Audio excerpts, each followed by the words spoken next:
저에게는 아시는 분들은 아시는 유튜버 선생님이 계십니다. 그 선생님께서 형, 백룸을 안 하면 어떡해? 백룸 약간 지금 유행 지나긴 했지만 아직도 괜찮아. 한번 조회수 달달하게 빨아 잡숴봐 라고 하시길래 백룸 그게 뭔데 싶더가 라고 했어요. 정말 몰랐거든. 이 백룸이라는 거를 그래서 살펴보니까 내가 할 얘기가 없는데 싶더라고요. 왜냐하면 원래 백룸이란 건 리미널 스페이스라는 되게 미학적인 건축적인 용어에서 갖고 온 거예요. 미학 용어이기도 하고 건축 용어이기도 합니다. 이것은 정말 간단하게 말하면 이 세계의 공간이에요. 분명 익숙한 공간인데 뭔가가 이상한 공간을 뜻합니다. 이를테면 나리타 공항에 있는 지하철역이에요. 여기에 원래 플랫폼에는 사람들이 엄청 많아야 되고 왔다 갔다 지하철이 다녀야 되는데 아무도 없죠. 누구나 아주 밤늦게 지하철역에 혼자 남아있을 때 있었던 그 기괴한 느낌을 받아본 적이 있으실 거예요. 이것은 영국에 있는 호텔인데 하늘이 있어야 되는 곳에 웬 천장이 붙어 있고 사람들이 북적거려야 될 광장에 아무도 없고 지금 투숙객이 있는 것 같지도 않은 분위기죠. 뭔가 사진으로도 기괴하잖아요. 또 우리는 사실 리미널 스페이스를 굉장히 많이 체험해 본 적이 있는데 아무도 없는 학교 역시 리미널 스페이스입니다. 제가 어렸을 때 보이스카우트 학교에서 캠핑을 하면 아무도 없는 교실에 들어가서 물건을 갖고 나오기라는 담력 체험을 했었거든요. 그때 진짜 바지에 쌀 뻔했습니다. 그만큼 무섭고 또 그래서 아무도 없는 밤의 학교에 대한 괴담이 정말 많잖아요. 리미널 스페이스에서 덧붙여서 그럼 백룸은 무엇이냐? 백룸은 거기서 더 나아가서 공포의 설정이 붙어 있는 거예요. 간단하게 설정에 따르면 백룸이란 건 우리가 살고 있는 세계를 조종하는 조종실 같은 것이 어딘가에 무대 뒤에 위치한 거예요. 그리고 우연한 기회에 거기에 빠져 들어가게 되면 막 이렇게 단색 벽지에 축축하고 무한히 펼쳐져 있는 방이 있고 형광등은 웅웅거리고 막 괴물도 살아. 그래서 백룸 컨텐츠는 보통 유튜브에서 쳐보면 뭐가 나오냐면 백룸은 얼마나 잘 설정하고 만드느냐, 얼마나 기가 막힌 설정을 하느냐, 그 다음에 백룸이 왜 무서운 거냐를 다루거나 이거를 그래서 유현준 교수가 했어요. 미학적으로 백룸이 왜 무섭냐. 근데 이걸 내가 왜 해? 똑같은 걸 하면은 왜 저를 봐요? 유현준을 봐야지. 내가 할 게 없는데? 그래서 다시 말했어요. 야, 내가 할 게 없어. 내가 뭘 해야 돼 이거 가지고. 하지만 역시 제가 어리석었습니다. 스승님은 역시 해안이 있었어요. 스승님이 링크를 하나 보내주셨습니다. 거기에 백룸 코리아, 백룸 신도시가 있더라고요. 야, 진짜 한국은 아파트의 나라죠. 백룸이 방이 무한히 펼쳐지는 거라는 걸 이용해서 한국에는 백룸 신도시가 있다라는 설정이 있더라고요. 다시는 한국을 무시하지 마라. 공포도 아파트로 치환하는 나라. 역시 아파트 공화국. 역시 자네야. 건국 이래 부동산이 가장 큰 자산인 나라. 역시 대한민국입니다. 그렇다면 일단 제가 무슨 글을 봤는지부터 같이 한번 보도록 하시죠. 야씨, 갑작스럽게 백룸 입구가 생성. 그런데 위치가 강남구 신사동 서초구 잠원동이에요. 백룸은 이론적으로는 무한대의 방을 갖고 있죠. 순식간에 인구 50만의 대도시로 거듭남. 가구만 넣고 입주하면 됩니다. 옵션은 없나봐요. 신분당선 백룸 기선 개통. 반포 백룸. 야, 반포부터야 비싸지, 그치? 잠원 백룸, 신사 백룸역으로 이름을 변경했다. 백룸 인테리어 업체 호황. 이거 진짜 되면 저도 가갖고 좌판 깔고 있을 거예요. 와이파이랑 기타 인터넷망 쫙 깔려있음. 존나 빠르게 스타벅스 백룸점 오픈. 백룸 입구에 올리브영이랑 빠바도 있대요. 빵 먹어야지. 백룸에 50만의 투표권이 있는 사람이 있는 거죠. 그럼 거기에 예산 배정도 많고, 그래서 백룸은 강남구다 서초구다 백룸구로 분리해야 된다를 논란이 짚혀집니다. 백룸이 서울공화국을 가속화하냐 논란이 발생하죠. 야, 니네 쓰레기 백룸 쓰레기를 우리가 왜 받아줘야 돼? 백룸 전기 쓰는 발전소가 우리한테 왜 있어야 돼? 경기도가 백룸 쓰레기를 안 받겠다 선언하죠. 백룸에는 엔티티라는 괴생명체가 있어요. 야 근데 다시는 우리 대기업을 무시하지 마라. 삼성 S1이 들어가죠. S1이 가서 다 때려받고 50만 유권자가 난리가 날 거 아니야. 경찰청장이 바로 경찰 특별 수사팀을 보내겠죠. 백룸 전체에 CCTV도 깔아서 감시합니다. 백룸 중에서는 수영장 백룸도 있어요. 그러고 보니까 백룸 내 시설이니 백룸 주민들이 우선이다. 아니면 서울 시민 다 이용할 수 있다 이거 갖고 싸웁니다.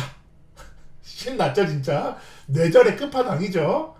백룸을 실버타운으로 백룸 살고 백세 살고 진짜 이거 처음 보고 졸라 웃겼어요. 졸라 웃겨갖고 와 진짜 이거 이런 애들이 진짜 크리에이터구나라는 자괴감도 느꼈는데 근데 이거 가능할 거냐 이거예요. 결론적으로는 글쎄 진짜로 백룸이 뻥하니 등장하더라도 가능할까? 라는 생각은 들더란 겁니다. 자 근데 진지하게 강남구 백룸 신도시 정말 살 수 있을까? 저 지금 진지합니다. 엄근진. 일단 백룸은 창문이 없는 거대한 공간이라는 걸 모아서 지하도시로 추정됩니다. 지하도시. 그리고 백룸은 갑자기 생겼죠. 정권 친화적이라고 주장합니다. 신속통합 개발한 것 같아요. 신통개발 잘 아시죠? 이번 정권과 저번 정권 통틀어서 사실 강남 한복판에 국내 최대 지하도시를 만들겠다는 계획은 있었어요. 하지만 사실 이것도 상업공간입니다. 주거공간으로 지하신도시 무리다요. 다음에요. 일단 지하신도시면 좋은 건 하나 있어요.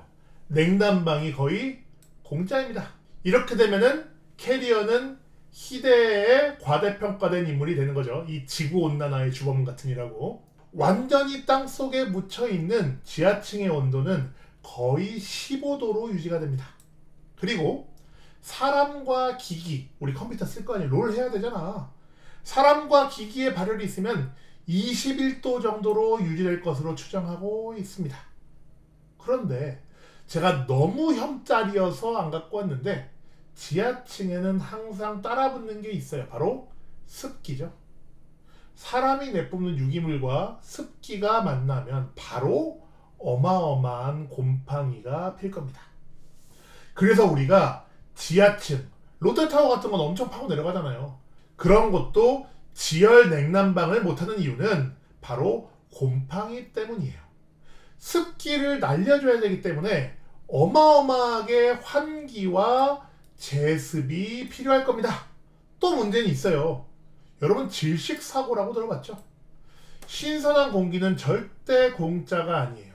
지상 위는 나무도 있고 풀도 있으니까 이산화탄소를 먹고 산소를 내뿜는 광합성하는 식물들이 있지만 지하 신도시에는 무조건 우리가 소모할 수 있는 산소를 넣어줘야만 하는데 50만 신도시라며 50만 신도시가 내뿜는 이산화탄소 그리고 소모되는 산소를 우리는 반드시 밖에서 넣어줘야 되죠.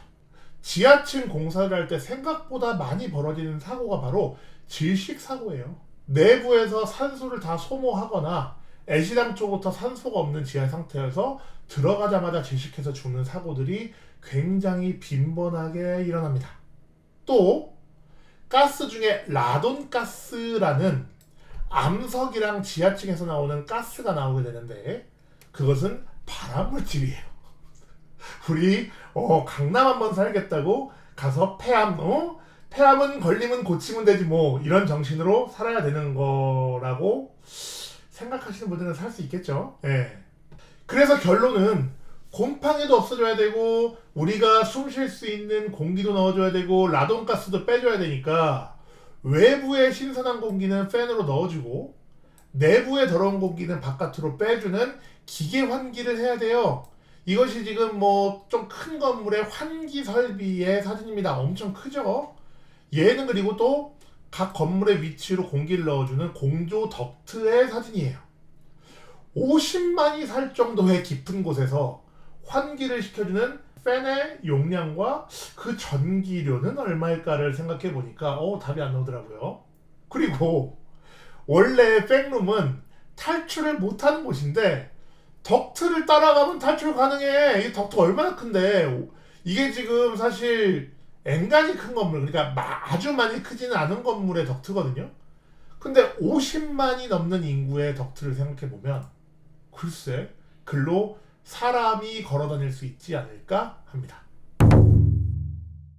사실 저는 예전에 대기업 다닐 때 현실 백룸을 본 적이 있어요. 아파트 현장이 그래. 아파트 현장 지하층 공사를 할 때 내려가 보면은 끝없이 펼쳐진 똑같은 방이 쭉 펼쳐져 있고요. 웅웅거리는 기계 소리와 그냥 저를 의지해주는 불빛밖에 없어요. 그리고 그 불을 켜고 후레쉬를 켜고 가다 보면 뭘 보게 되냐면은 수많은 인분을 보게 됩니다. 똥을 보게 돼요.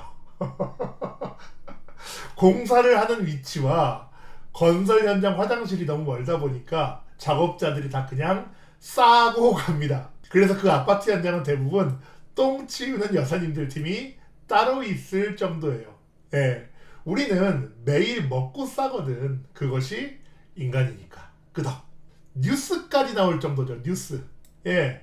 똥을 너무 싸고 그것을 여기저기 감추니까 나중에 인테리어 하느라고 변기를 뜯거나 욕조를 뜯었을 때 거기에 웬 사람 똥이 있는 거야. 냄새나고 썩고 난리가 나는 거죠. 백룸도 마찬가지죠. 똥도 공짜로 나가는 건 아니에요. 백룸이 지하에 있다라고 추정했을 때 바깥에 시 오수관, 시에서 똥을 어딘가로 버리는 관은 지하보다 높은 곳에 있습니다. 똥도 물이기 때문에 펌프가 똥을 올려보내줘야 돼요. 50만이 사는 깊고 깊은 백룸 신도시에서 똥을 내보내는 거대한 펌프가 먹는 전기료는 과연 얼마일까요? 그리고 똥 펌프가 고장났을 때 과연 누가 그것을 고쳐야 할까요? 아까 덕트로는 탈출할 수 있다고 했잖아요. 똥과는 똥이 차 있어서 탈출할 수가 없습니다. 그리고 똥과는 그렇게 크지도 않아요. 그래봐야 한 20cm 됩니다. 그 다음에 밀폐된 공간이나 가스는 못 써요. 밀폐된 공간의 가스 농도가 일정 이상 올라가면 재앙이 펼쳐집니다. 만약에 지하의 가스 농도가 일정 이상이 됐는데 아주 자그마한 스파크, 얼마나 작은 스파크냐면요, 그냥 걸어 다닐 때 신발과 바닥 사이에서 나오는 불꽃만 튀어도 바로 뻥! 중국입니다. 뻥! 환기로 빼주는 게 원칙인데 50만이 살고 있는 백룸 신도시에서 환기로 어떻게 그걸 바로 다 빼줄 거야.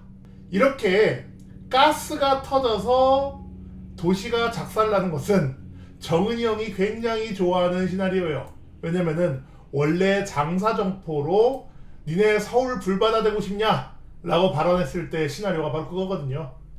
대포 폭탄으로 서울을 불바다 만들겠다는 게 아니라 장사정포를 서울로 빵야 쏴대면 가스 배관들이 폭발하면서 불바다가 된다는 뜻이었습니다. 정은이 형이 백룸 신도시를 굉장히 좋아하고 북한 특작부대가 침투할 수도 있겠죠. 그렇다면 우리는 인덕션을 이용해서 밥을 해 먹어야 되는데 인덕션 참 좋죠. 저도 인덕션 쓰고 있습니다. 그런데 인구 50만이 쓰는 인덕션의 전기료는 어떻게 해결해야 하는가? 지금까지 살펴본 모든 문제를 해결하는 방법은 결론은 언제나 핵융합이죠. 일단 환기나 정화조나 인덕션이나 이런 거에 필요한 전기를 펑펑 만들어서 쓸 수가 있고요. 오염 논란이 없어요. 그래서 백룸동 부지 위에, 백룸은 지하에 있으니까 백룸동 부지 위에 건설해서 쓸 수가 있습니다. 거기다가 백룸동 위에는 한강을 바로 끼고 있으니까 풍부한 수자원을 이용해서 여러 가지를 만들 수가 있는 거죠. 문제는 또 있습니다. 우리가 롯데월드 타워급 지을 때도 교통 혼잡이 우려된다고 특별관리시설물 지정해야 된다 어쩐다 난리가 났었거든요. 그런데 인구 50만이 아파트 단지급 규모의 출구로 나올 때 도로 혼잡은 과연 얼마나 될 것인가? 그럼 그렇다면 차가 없는 사람들만 따로 선별하여 50만이 들어가야 될 것인가? 청년주택으로 지정해야 할 것인가?